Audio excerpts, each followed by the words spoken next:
geçiyor.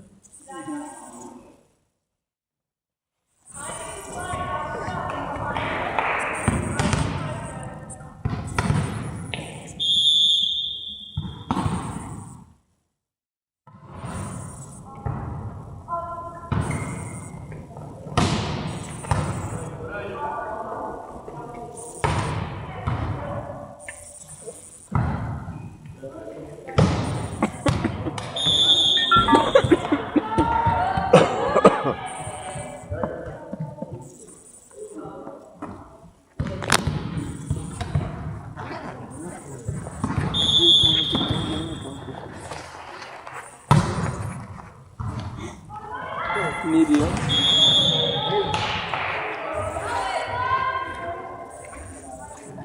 Yarına çıkacağımız maçı.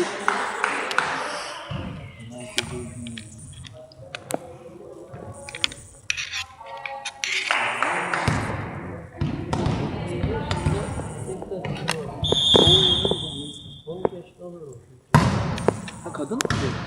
Ben de dedim adam mı acaba? Başkalarıyla evlenmiş. Sürekli.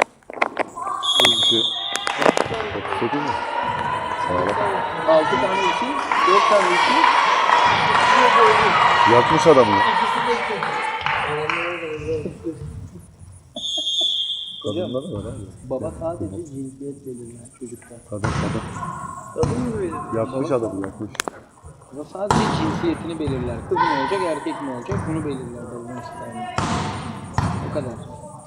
Onun dışında ne var? Yumurta olursa. Onun dışında ne varsa şeyde var. Bu üretimde var. Gördüğünde gördük. Tamam nasıl olursa.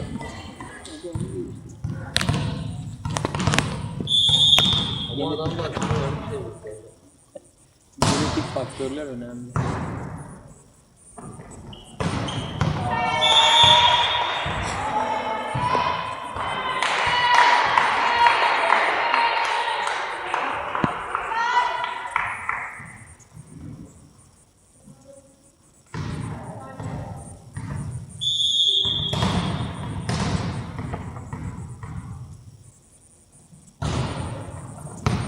Aa!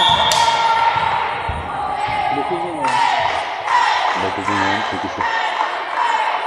2 tane.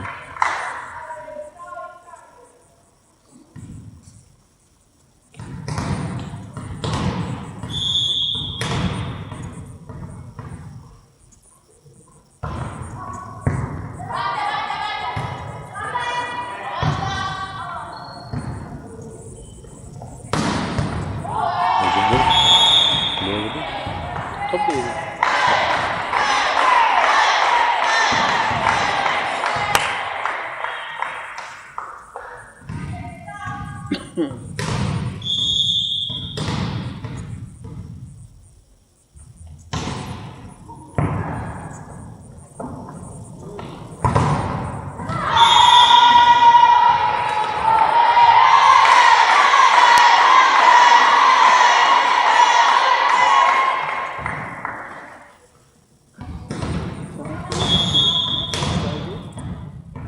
Şimdi rotaya gitti. Bir türlü o konuyu değiştirdi.